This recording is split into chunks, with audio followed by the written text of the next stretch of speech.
कोई भी गलत फहमी में न रहे। इलेक्शन साफ, शफाफ और वक्त पर होंगे। निगरान हुकूमत जिम्मेदारी की अदायगी में इलेक्शन कमीशन की भरपूर मावनत कर रही है।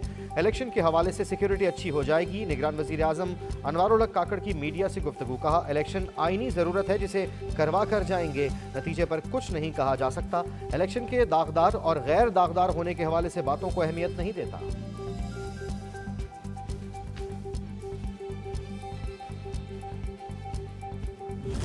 जैसे इमरान खान आया तो डॉलर में पता नहीं क्या उसको पर लग गए कि वो उड़ने लग पड़ा, रुपया मिट्टी में मिल गया, ग्रोथ रेट ख़त्म होकर रह गई। IMF अपनी शर्तों पे आया, दोबारा उसको लाया उन्होंने, और फिर पाकिस्तान का जो हाल है वो आपने अच्छी तरह देखा। आइन टूटता है तो जजेस आइन शिकन को हार पहनाते हैं। पार्लियामेंट टूटती है तो कहते हैं ठीक हुआ। भारत या अमेरिका ने नहीं, हमने खुद अपने पांव पर कुल्हाड़ा मारा है। नून लीगी कायद नवाज शरीफ का पार्लिमानी पार्टी के इजलास से खिताब। कहा, तरक्की का सफर जबरी तौर पर रोककर मुल्क को एशियन टाइगर बनने से रोका गया।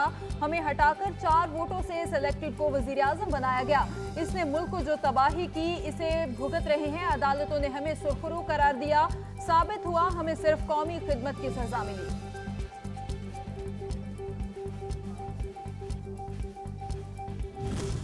हमने जो आते साथ ही अपना काम शुरू किया था, जो पॉलिसियाँ बनाई थी, इकनॉमिक रिफॉर्म्स ऑर्डर बनाया था हमने, तो वो बहुत उसके दूररस नताइज निकले, जिससे मुल्क के अंदर एक इंडस्ट्रियलाइजेशन, प्राइवेटाइजेशन और ग्रोथ हमारी दिन ब दिन बढ़ती चली गई। कायद और साबिक वज़ीर आज़म नवाज शरीफ ने कहा, 2017 में मुल्क अच्छा चल रहा था, लग रहा था कि पाकिस्तान की तामीर नौ हो रही है। हमने जो काम शुरू किया था, जो पॉलिसियां बनाई थी, उसके दूररस नताइज निकले। मुल्क में इंडस्ट्रियलाइजेशन हो रही थी, ग्रोथ बढ़ती जा रही थी, लेकिन 2.5 साल के बाद हमारी हुकूमत खत्म कर दी गई। उन्होंने पार्टी रहनुमाओं से वादा लिया कि आइंदा वो किसी की गीबत न करें।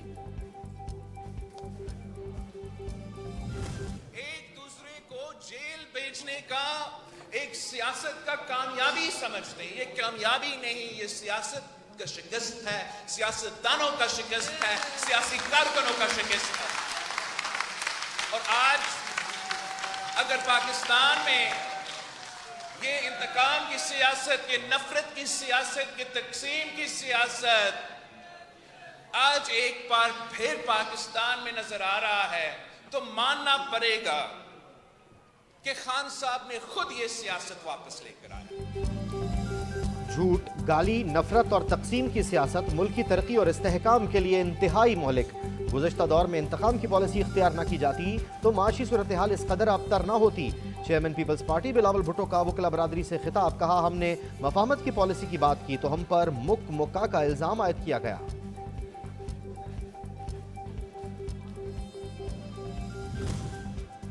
इंतखाबात की तैयारियों में सियासी गहमा गहमी। चौधरी निसार अली खान भी खामोशी तोड़कर मैदान में आ गए। NH-1 टैक्सला से आज़ाद हैसियत में इंतखाब लड़ने का ऐलान कर दिया। सराय के मुताबिक साबिक वज़ीर दाखिला 21 नवंबर को कागजात नामजदगी जमा करवाएंगे।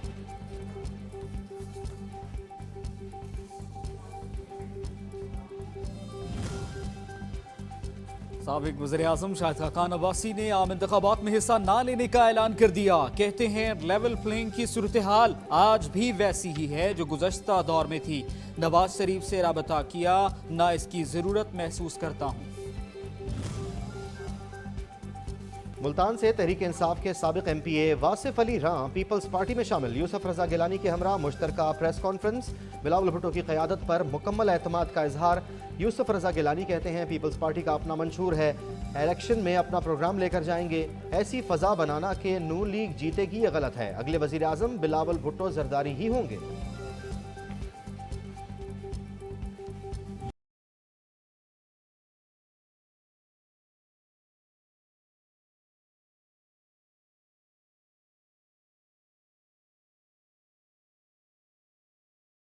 आम इंतखाबात में रुकावट बर्दाश्त नहीं करेंगे। सुप्रीम कोर्ट ने एक बार फिर वाज़ेह कर दिया, हल्का बंदियों से मुतालिक बलूचिस्तान हाई कोर्ट का फैसला मुअत्तल। कायम मकाम चीफ जस्टिस ने रिमार्क्स दिए, अदालती एक्शन से इंतखाब रीरेल नहीं हो सकते। जस्टिस अतर बिनल्ला ने कहा, इलेक्शन में ताखीर का चांस नहीं लेना चाहते। जस्टिस मंसूर अली शाह ने कहा, किसी का हक तलफी नहीं होगी, अदालत मरबूत मैकेनिज्म तैयार करेगी।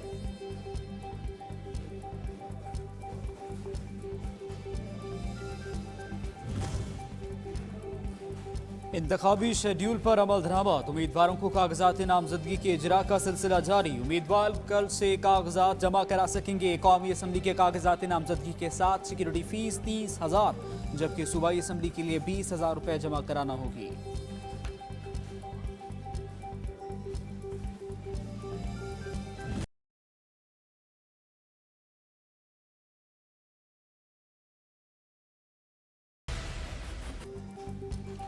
इलेक्शन कमीशन ने आम इंतखाबात में हिस्सा लेने वालों के लिए कवायद जारी कर दिए। कौमी असम्बली की नशिस्त उम्मीदवार के लिए पाकिस्तानी शहरी होना, कम अज़ कम उम्र 25 बरस होना, किसी भी हल्के का रजिस्टर्ड वोटर होना लाजमी। इंतखाबी अखराजात पर मखसूस अकाउंट से रकूम खर्च होंगी। तफसीलात कागजात नामजदगी में दर्ज करना होंगी।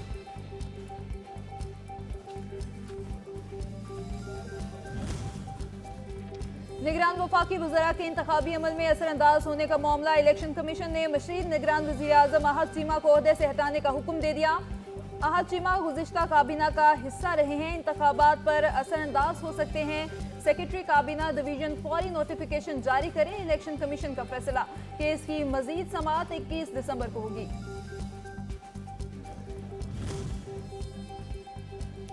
सुप्रीम कोर्ट बार एसोसिएशन ने चीफ इलेक्शन कमिश्नर के ज़ेर निगरानी इंतखाबात पर तहफ़्फ़ुज़ात का इजहार कर दिया।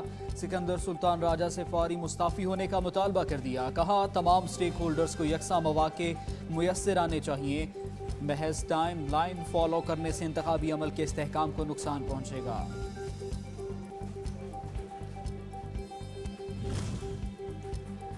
पेशावर हाई कोर्ट ने इलेक्शन कमीशन को 21 दिसंबर तक पीटीआई के खिलाफ कार्रवाई से रोक दिया। जस्टिस एसएम अतीक शाह ने रिमार्क्स दिए कि किसी का कानूनी हक मुतासिर नहीं होने देंगे।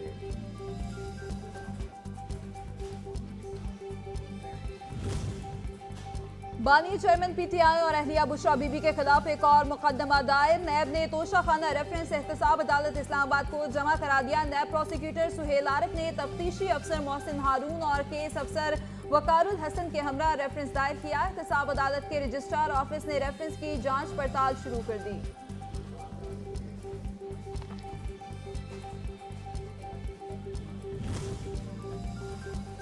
तौहीन इलेक्शन कमीशन केस में बानी पीटीआई और फवाद चौधरी पर फर्द जुर्म आयद न हो सकी। अडियाला जेल में मेंबर इलेक्शन कमीशन ने समाअत 27 दिसंबर तक मुलतवी कर दी। Army chief general Asim Munir का दौरा अमरीका। रियासत फ्लोरिडा में commander US central command Michael Erik Kurilla से मुलाकात की। दो तरफा अमूर, खिते की सिक्योरिटी की सूरत हाल पर तबादला ख्याल, ताउन बढ़ाने पर इत्तफाक। हमारे नौजवान तख्लीकी सलाहियतों से मालामाल हैं। नौजवान मुल्क का मुस्तकबिल हैं, ये तरक्की के रास्ते का तयन करेंगे। निगरान वज़ीर आज़म की बलूचिस्तान की जामियात के तलबा से गुफ्तगू। कहा, एक फ़आल जमहूरियत मुल्क में सियासी इस्तेहकाम लाती है। टैक्स इकट्ठा करना और इसका मुअस्सर इस्तेमाल करना ज़रूरी है। मुल्क में मुआशी तरक्की के बेशुमार मौक़े हैं।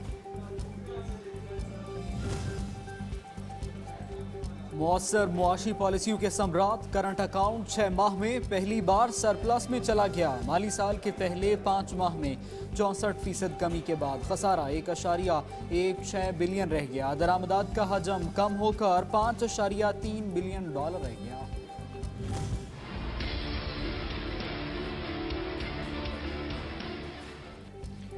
पाकिस्तान स्टॉक मार्केट क्रैश कर गई। 100 इंडेक्स में 2600 से ज्यादा पॉइंट्स की कमी। 62,528 पॉइंट्स पर ट्रेडिंग जारी। सरमायाकारों के अरबों रुपए डूब गए।